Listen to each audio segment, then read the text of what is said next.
ఏమనుకొనని భీకర కార్యములు ఊహించలేని నా ఊహకు అందని గొప్ప మేలులు ఏమనుకొనని భీకర కార్యములు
చిన్న ప్రార్థన చేసుకుందామండి. తలలో వచ్చినట్లయితే దైవజనులు ప్రార్థిస్తారు.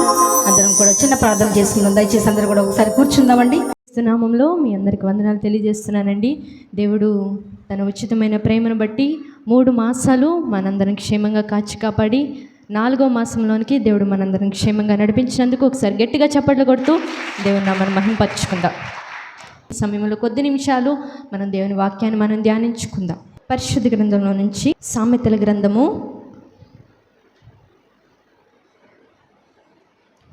10వ అధ్యాయము 12వ వచనం చదువుకుందాం.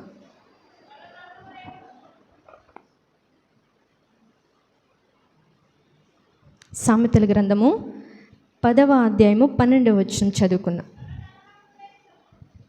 పగ కలహము రేపును, ప్రేమ దోషములన్నిటినీ కప్పును. చాలండి, చిన్న ప్రార్థన చేసుకొని మన వాక్యంలోనికి ముందుకు వెళ్దాం. మహాపరిశుద్ధుడైన తండ్రి, ప్రేమ కలిగిన మా యేసు ప్రభువా, నీ ఘనమైన శ్రేష్టమైన నామానికి వందనాలు స్తోత్రం చెల్లించుకుంటున్నాను తండ్రి. ఇంతవరకు ప్రభువా చక్కని పాటల ద్వారా నీ నామాన్ని మహింపరచాం, ఆరాధన ద్వారా నీ నామాన్ని ప్రభువా తండ్రి నీ నామాన్ని స్తుతించాం తండ్రి. ఈ సమయంలో తండ్రి మేము వాక్యాన్ని ధ్యానించుకొనిచుండగా ప్రతి ఒక్క బిడ్డతో మీరు మాట్లాడమని వేడుకుంటున్నాం ప్రభువా. తండ్రి, రావాల్సిన బిడ్డలను త్వరపెట్టి మీ సన్నిధికి నడిపించండి. ఎందుకు పనికిరాను నీ సన్నిధిలో నిలబెట్టుకున్నా ప్రభువా. దీనిని బట్టి ప్రభువా నేను నీకు ఏమి ఇచ్చినా నీ రుణాన్ని నేను తీర్చలేను ప్రభువా. తండ్రి, ఈ యొక్క వాక్యం ద్వారా ప్రతి ఒక్క బిడ్డతో మీరు మాట్లాడమని వేడుకుంటున్నాం.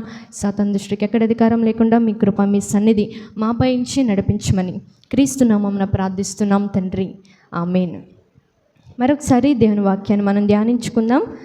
సామెతల గ్రంథము 10వ అధ్యాయము 12వ వచనం మరొకసారి చదువుకున్నాం. పగ కలహము రేపును, ప్రేమ దోషములన్నిటినీ కప్పును అని మనం ఇక్కడ చదువుకున్నాం. ఈ యొక్క సొలొమోను గారు 3000 సామెతలను 1005 కీర్తనలను వీరు రాశారు. కాబట్టి ఇక్కడ చదువుకున్న వాక్య భాగంలో పగ కలహము రేపును, ప్రేమ దోషములన్నిటినీ అని కప్పును అని మనం చదువుకున్నాం. So what is love and what is grudge? పగ అంటే ఏంటి, కలహం అంటే ఏంటి, ఈరోజు మనం ధ్యానించుకుందాం. అసలు కలహాలు ఎలా వస్తాయి అని ఒకసారి ఆలోచన చేస్తే, మొదటిది దేవుని ప్రేమ మనలో లేకపోతే కలహాలు వస్తాయి. రెండవది అండర్స్టాండింగ్ లేకపోతే మనకు వస్తూ ఉంటాయి. మూడవది ఓర్పు సహనాలు లేకపోతే మనకేమొస్తాయంటే కలహాలు అనేవి వస్తూ ఉంటాయి. కాబట్టి ఈ రోజుల్లో మనం చూస్తే 5G నెట్వర్క్కి బాగా అలవాటు పడిపోయారు. 4G కాస్త 5G అయిపోయింది. ఎందుకంటే 5G అంటే ఫోన్లో 5G అని ఉంటుంది నెట్వర్క్. ఇంకా మనం ఏది నొక్కితే అది వచ్చేస్తుంది వెంటనే. ఇలా 5Gని చాలామంది ఉపయోగించేసుకొని ఓర్పు సహనాలను కోల్పోతున్న వారు చాలా ఎక్కువగా ఉన్నారు. దేవుని ప్రేమను ఎరగకుండా, దేవుని ప్రేమను తెలుసుకొని కూడా దేవుని ప్రేమకు దూరంగా ఉన్నవారు చాలామంది ఉన్నారు. బైబిల్ గ్రంథంలో ఒక వ్యక్తి దేవునికి విరుద్ధంగా జీవిస్తూ దేవుని ప్రేమను ఎరగకుండా ఉన్నాడు. ఆ వ్యక్తిని మనం ఈరోజు ధ్యానించుకుందాం. ఆ యొక్క వ్యక్తి మనందరికి తెలుసు. మన ఇంట్లో వారు జరిగితే ఆయన పేరు ఎక్కువగా వాడతాం. ఎవరికైనా తెలుసా? Anybody say the answer. మన ఇంట్లో వారు జరిగిందంటే, ఏదైనా గొడవ జరిగిందంటే సేమ్ ఆయనకులాగే ఉన్నావయ్యా అంటాం. చెప్పండి ఎవరు? సౌలు. సరే చూద్దాం. అపోస్తల కార్యాల గ్రంథము 22వ అధ్యాయము 9వ వచనం చదువుకుందాం. ఈ మార్గములలో పురుషులను స్త్రీలను బంధించి చెరసాల్లో వేయించుచు మరణము వరకు హింసించును. అపోస్తల కార్యాల గ్రంథం 22:4. ఈ మార్గంలో పురుషులను స్త్రీలను బంధించి చెరసాల్లో వేయించుచు మరణం వరకు హింసించును అని చదువుకున్నాం. ఈ సౌలు ఎలా జీవించేవాడంటే, అతనిలో దేవుని ప్రేమ ఉండేది కాదు. దేవుని ప్రేమను ఎరగని వ్యక్తిలాగా జీవించేవాడు. అతని జీవితంలో అసలు దేవుడు అనేవాడే లేడు. చాలా మనుషులందరికీ ఇబ్బందికరంగా జీవించేవాడు, క్రూరంగా ఉండేవాడు, చాలా ఇబ్బంది పెడుతూ, జనాలను ఇబ్బంది పెడుతూ చాలా క్రూరంగా ప్రవర్తించేవారు. మనం కూడా కొన్నిసార్లు మనలో దయలేని మనసు ఉంటుంది. కొన్ని సమయాలు వచ్చేసరికి క్రూరంగా ప్రవర్తిస్తూ ఉంటాం, కఠిన హృదయంతో ఉంటాం, దయలేని మనసుతో ఉంటాము. అదేవిధంగా కఠిన హృదయంతో ఉంటూ ఏదైనా న్యూ అప్డేట్ మనకు తెలిస్తే, ఏదైనా ఇన్ఫర్మేషన్ మనకు తెలిస్తే, that is good information are bad information, అది మంచి ఇన్ఫర్మేషన్ అయినా చెడు ఇన్ఫర్మేషన్ అయినా ఏం చేస్తూ ఉంటామంటే మనకు తెలిసిన వారికి ముందు షేర్ చేసేయాలి అని అనుకుంటూ ఉంటాం, అవునా కదా? అలా ఏదైనా ఇన్ఫర్మేషన్ న్యూగా మనకు తెలిస్తే ఎవరో ఒకరికి చెప్పేసేయాలి ముందు అర్జెంటుగా అని ఫిక్స్ అయిపోతాం. ఎవరో ఒకరు చెప్పేస్తాం, అది మంచిదైనా చెడైనా చెప్పేస్తూ ఉంటాము. ఈ యొక్క సౌలు కూడా ఎలా ఉండేవాడంటే క్రూరంగా మనుషుల మధ్యలో ఆయన నివసిస్తూ ఉండేవాడు.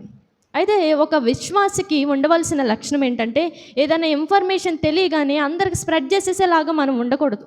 ఎలా ఉండాలంటే, దానిలో ఎంత మంచి ఉంది, ఎంత చెడు ఉంది అని తెలుసుకోవాల్సిన రెస్పాన్సిబిలిటీ ప్రతి ఒక్క విశ్వాసికి ఆ యొక్క లక్షణం అనేది ఉండాలి. అలాగే మనం చూస్తే 1 తిమోతి పత్రిక 1వ అధ్యాయము 12-13 వచ్చిన మనం ఒకసారి చదువుకుందాం. మొదటి తిమోతి పత్రిక 1వ అధ్యాయం 12-13 వచనాలు చదువుకున్నాం. పూర్వము దూషకుడను హింసకుడను హానికరుడనైన నన్ను తన పరిచర్యకు నియమించి నమ్మకమైన వానిగా ఎంచినందుకు నన్ను బలపరిచిన మన ప్రభు అయిన క్రీస్తు యేసుకు కృతజ్ఞతాస్తుతులు చెల్లించున్నాను. చాలండి. ఇక్కడ సౌలు యొక్క హృదయం ఎలా ఉండేదంటే, దేవుని ఎరుగక ముందు ఒక టార్చరర్ పర్సన్గా, ఒక హార్మ్ఫుల్ పర్సన్గా, హింసకుడిగా, ఒక దూషకుడిగా, ఒక హానికరుడిగా ఉంటున్నట్లు మనం బైబిల్లో చూస్తున్నాం. అతనిలో ఏముండేది కాదంటే, ప్రేమ కలిగిన మనసు అసలు ఉండేది కాదు, దయగలిగిన మనసు అస్సలు ఉండేది కాదు, కఠిన హృదయం, ఎప్పటికప్పుడు కఠిన హృదయమే ఉండేది కానీ అసలు ప్రేమించే మనసు అతనిలో లేదు. బైబిల్ గ్రంథంలో కూడా మనం చూస్తే స్త్రీలను పొట్టలను చీల్చినట్లు మనం చూస్తున్నాం.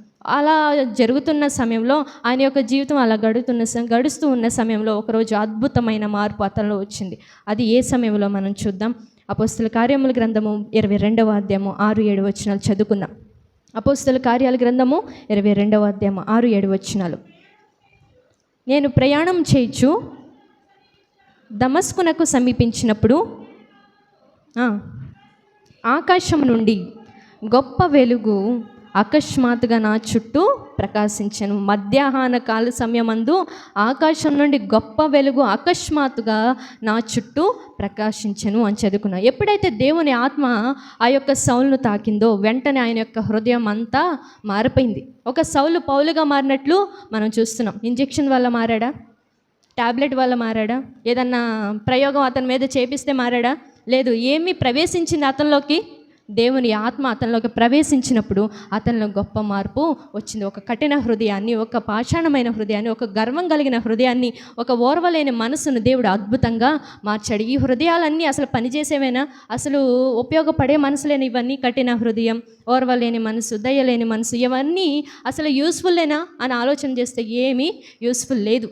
అలాంటి మనము ఈ రోజుల్లో ఈ యొక్క సౌలులాగా ఇంకా క్రూరంగా ఉంటున్నాం. దేవుని తెలుసుకున్నప్పటికీ ఇంకా క్రూరంగా మనం జీవిస్తూ ఉన్నాం. అవునా కదండి? ఇంకా క్రూరంగా బ్రతుకుతూ ఈ రోజుల్లో చాలామంది ఎంత క్రూరంగా ఉంటున్నారంటే, ఎందుకంటే మనుషుల్లో దేవుడు ఉపయోగించుకుంటున్నందుకు, దేవుడు అద్భుతంగా వాడుకుంటున్నందుకు రాళ్ళు వేయటానికి కూడా ప్రయత్నిస్తారు. వారిలో ఏముంటుందంటే ఓర్వలేని స్వభావం, కఠిన హృదయం. ఎలా చెప్పాలో తెలియక ఏమన్నా అర్థమవుతుందా అని అంటున్నారు. కానీ మనం ఒక దేవుని బిడ్డగా మనం ఉంటున్నప్పుడు మనం ఎలా ఉండాలంటే, క్రూరమైన స్వభావం మనలో ఉండకూడదు. దేవునిలో ఎలాంటి ప్రేమ ఉందంటే ఒకసారి చూడండి. 1 కొరింథీ పత్రిక 13వ అధ్యాయము 4-8 వచనాల వరకు మనం చదువుకుందాం. ప్రేమ దీర్ఘకాలం సహించును, దయ చూపించును, ప్రేమ మచ్చరపడదు, ప్రేమ డంబముగా ప్రవర్తించదు, అది ఉప్పొంగదు, అమర్యాదగా నడువదు, స్వప్రయోజనము విచారించదు, త్వరగా కోపపడదు, అపకారమును మనసులో ఉంచుకొనదు, దుర్నీతి విషయమై సంతోషపడక సత్యమునందు సంతోషించును, అన్నిటినీ తాళుకొనును, అన్నిటినీ నమ్మును, అన్నిటినీ నిరీక్షించును, అన్నిటినీ ఓర్చును, ప్రేమ శాశ్వత కాలం ఉండును. చాలండి. ఇక్కడ దేవుల్లో చూడండి, ప్రేమలోని ఎన్ని క్వాలిటీస్ ఉన్నాయంటే 15 క్వాలిటీస్ దాకా దేవుల్లో ఉన్నట్లు మనం చూస్తున్నాం. God's love is patience and kind. దేవుని ప్రేమ దీర్ఘకాలము సహించేదంట. God's love tolls us all together. దేవుని ప్రేమ మచ్చరపడదంట. God's love is not jealous or proud. దేవుని ప్రేమ డంబంగా ప్రవర్తించదంట. అది ఏం చేయదు? ఒప్పొంగదంట. God's love is not rude to others. దేవుని ప్రేమ అమర్యాదగా నడువదంట. God's love is not selfish. దేవుని ప్రేమ స్వప్రయోజనంగా నడవదంట. దేవుల్లో ఇలా చూసుకుంటే ఎన్ని క్వాలిటీస్ ఉన్నాయి? 15 క్వాలిటీస్ దాకా దేవుల్లో ఉన్నట్లు మనం చూస్తూ ఉన్నాం. మనలో ఏం క్వాలిటీస్ ఉన్నాయి? అన్ని క్వాలిటీసే మనలో ఉన్నాయి. ఏమున్నాయి అంటే ఈగో, ప్రెస్టేజ్, యాటిట్యూడ్, హార్ట్స్, పగ, ద్వేషము, ఓర్వలేని స్వభావం, కఠిన హృదయాలు మనలో ఉంటున్నాయి. దేవుల్లో అన్ని క్వాలిటీస్ ఉంటున్నప్పుడు దేవుని ప్రేమ ఎరిగిన మనము ఇంకా అలాంటి క్రూరమైన మనసులు మనలో ఉంటుంటే, ఇలాంటి అన్ఈక్వాలిటీ క్వాలిటీస్ ఉంటుంటే వాటిని ఉంచుకొని మనం దేవుని సన్నిధికి ఎలా వస్తున్నాం, ఒక దేవుని బిడ్డగా మనం ఎలా బ్రతుకుతున్నాం అని ఒకసారి ఆలోచన చేస్తే వాటన్నిటి తీసివేసుకొని ఎప్పుడైతే మనము దేవుల్లో ఉన్న ఈ యొక్క క్వాలిటీ హ్యాబిట్స్ మనలోకి చేర్చుకుంటామో అప్పుడు మనం దేవుని బిడ్డగా మనం పిలువబడతాం. ఇన్ని అన్ఈక్వాలిటీ క్వాలిటీస్ ఉంచుకొని మనం దేవుని బిడ్డగా మనం బ్రతకలేము. అవునా కదండి? ఏం క్వాలిటీస్ ఉన్నాయి మనలో? క్వాలిటీ హ్యాబిట్స్ ఒక్కటన్నా ఉందా? మన చీర మాత్రం క్వాలిటీగా ఉండాలి, అనా కదా? అది 2000 అయినా మన రంగు బాగోకపోయినా మనం ఎలా ఉన్న క్వాలిటీది కొనుక్కుంటాం. మరి అంత క్వాలిటీగా కొనుక్కుంటున్నప్పుడు మన యొక్క హృదయంలో కూడా ఒక క్వాలిటీ హ్యాబిట్స్ ఉన్నాయా అని ఆలోచించాలి. క్వాలిటీ హ్యాబిట్స్ తీసేసి మన యొక్క హృదయం దేవునితో ఈక్వాలిటీ అయినప్పుడు మనలో క్వాలిటీ హ్యాబిట్స్ మనలోకి జాయిన్ అవుతాయి. దేవుల్లో ఉన్న క్వాలిటీ హ్యాబిట్స్ మనలోకి జాయిన్ అవుతాయి. అప్పటిదాకా మనలో అన్నిటి క్వాలిటీస్ అలానే ఉండిపోతాయి. దేవుని వాక్యం సెలవిస్తుంది. సామెతల గ్రంథం 25వ అధ్యాయంలో 10వ వచనంలో సామెతల గ్రంథంలో సొలొమోను గారు మనకు తెలియజేసిన బయటపడిన ఎడల వినువాడు నిన్ను అవమానపరచునేమో. ఎంత అద్భుతంగా రాయబడింది. బయటపడిన ఎడల వినువాడు నిన్ను అవమానపరచునేమో అని చదువుకు. బయటపడిన ఎడల అంటే ఏంటి అంటే ఏదైనా ఇన్ఫర్మేషన్, ఒక క్రూరంగా జీవించే మనము ఏదైనా ఇన్ఫర్మేషన్ బయట పెట్టినప్పుడు, ఇతరుల గురించి మనం బయట పెట్టినప్పుడు, వారి గురించి మనం చెప్తున్నప్పుడు మనలో ఒకటి ఆలోచన ఉండాలి. ఇతరుల గురించి మనం ఎలా చెప్తున్నాము, అది వారి గురించి మనం చెప్తున్నప్పుడు వారికి ఇబ్బందికరంగా ఉంటుందేమో, వారు అవమానపరచబడతారేమో, వారు తృణీకరించబడతారేమో, వారు బాధపడతారేమో అన్న ఆలోచన లేకుండా మనం ఏం చేస్తున్నామంటే ఈ యొక్క సౌలు లాంటి హృదయంతో మనం ఏం చేస్తూ ఉన్నామంటే క్రూరంగా ప్రవర్తిస్తూ ఈ యొక్క అన్ఈక్వాలిటీ హ్యాబిట్స్తో మన యొక్క జీవితాన్ని మనం గడుపుకుంటూ ఉన్నాం. అలాగే మనం కింద చూస్తే ఒక అద్భుతమైన మాట ఉంది. 1 కొరింథీ పత్రికలోనే 13వ అధ్యాయం 13వ వచనంలో కాగా విశ్వాసము, నిరీక్షణ, ప్రేమ ఈ 3 నిలిచును అని చదువుకున్నాం. విశ్వాసము, నిరీక్షణ, ప్రేమ వీటన్నిటిలో శ్రేష్టమైనది ఒక్కటేనంట ప్రేమ. దేవుడు గొప్ప క్వాలిటీ హ్యాబిట్గా ఏం చూపిస్తున్నాడంటే అన్నిటికన్నా ప్రేమే ఎక్కువగా క్వాలిటీ హ్యాబిట్గా దేవుడు చూపిస్తున్నాడు. మనలో అసలు మొహంలోనే కనపడుతుంది చిరాకుతనం, కరుకుతనం, క్రూరమైన మనసు మొహాల్లోనే చూపిస్తూ ఉంటారు. ఇంకా మొహంలోనే అంతుంటే ఇంకా లోపల ఎంత ఉంటుందో అన కదా, మొహంలోనే చూపిస్తూ ఉంటారు అని మొహంలోనే అంత క్రూరమైన స్వభావాన్ని మనం రిలీజ్ చేస్తుంటే ఇంకా లోపల ఎంత క్రూరమైన స్వభావంతో దేవుని తెలుసుకున్న మనం ఇంకెలా ఉంటున్నాం, క్రూరమైన స్వభావంతో నువ్వు ఉంటున్నాం. కానీ దేవుడు ఇక్కడ శ్రేష్టమైనది ఏమని చెప్తున్నారంటే ప్రేమ ఒక్కటే చెప్తున్నారు. కాబట్టి ఈ మధ్యాహ్న కాల సమయంలో ఇంతవరకు మనం క్రూరంగా ప్రవర్తించుంటాం, ఇంతవరకు మనం దయలేని మనసు కలిగి ఉంటున్నామేమో. ఒక్కసారిగా మనం ఏం చేయాలంటే మన దేవుల్లో ఉన్న క్వాలిటీ హ్యాబిట్స్ని మనలోకి తీసుకోవాలి. నేను ప్రేమగా ఇప్పుడు జీవిస్తే సడన్గా నాలో ఉన్న క్రూరత్వాన్ని తీసివేసి ప్రేమ కలిగిన మనసును ధరించుకొని నన్ను జీవిస్తే అందరు నన్ను హేళన చేస్తారుగా అని అనుకోవచ్చు. మనం మంచిగా ఉన్నా హేళన చేస్తారు, మనం చెడుగా ఉన్నా హేళన చేస్తారు, మన కాళ్ళ మీద మనం నిలబడినా హేళన చేస్తారు, ఎవరి మీద ఆధారపడకుండా మన పని మనం ఏదో చేసుకున్నా హేళన చేస్తారు. ఏ పరిస్థితుల్లో ఉన్నా ఎంత గొప్ప జాబ్ చేసినా మనల్ని అవమానిస్తూనే ఉంటారు. వారందరి కోసం మన బుద్ధి ఏమైనా మార్చుకుంటామా? మనల్ని అందరూ పొలం వెళ్ళి పనులు చేసుకుంటున్నావు, నువ్వు పని మానేసే అని అంటే మానేస్తామా? కాబట్టి క్రూరమైన స్వభావంతో మనం ఉంటే అది ఒక అన్ఈక్వాలిటీ హ్యాబిట్గా దేవుడు ఇక్కడ ఎంచుతున్నాడు. మనలో ఎక్కువగా ఏముండాలంటే ప్రేమ దోషములన్నిటినీ కప్పును. దేవుడు ఎంత అద్భుతంగా మార్చాడు సౌలు యొక్క హృదయాన్ని. మనందరికన్నా దారుణమైన పరిస్థితి, దారుణమైన మనసుతో ఆయన నిండి ఉన్నాడు. అలాంటి గొప్ప మనసు మార్చిన యేసే మన యొక్క హృదయాలను కూడా మారుస్తాడు. ఎవరో మాటలను పట్టించుకొని మనం ప్రేమ కలిగిన మనసు ధరించుకోకుండా జీవిస్తే దేవుడు ఏదో ఒక రోజున లెక్క అప్పచెప్పాల్సిన పరిస్థితి మనకు వస్తుంది. కాబట్టి ఈ మధ్యాహ్న కాల సమయంలో దేవుడు నీ హృదయాన్ని మార్చడానికి ఆయన సిద్ధంగా ఉన్నాడు. సిద్ధంగా ఆయన ఉన్నాడు. నీవు ఆయన అడగటానికి నీవు సిద్ధంగా ఉన్నావా?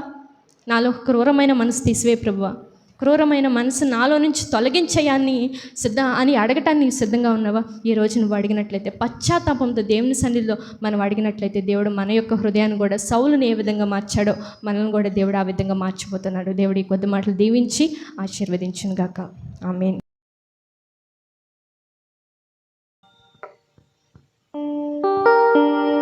నేనెందుకని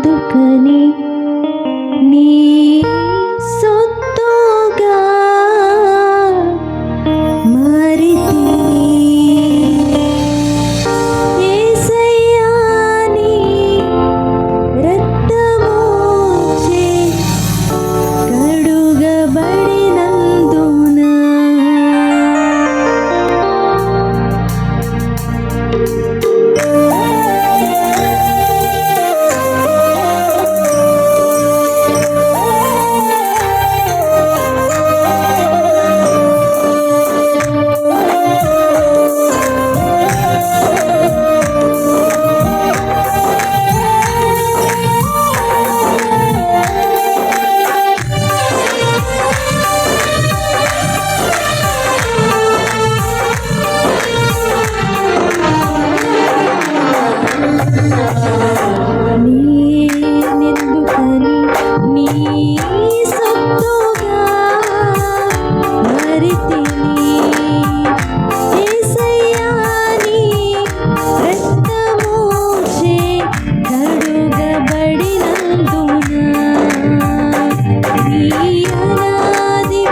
మారితే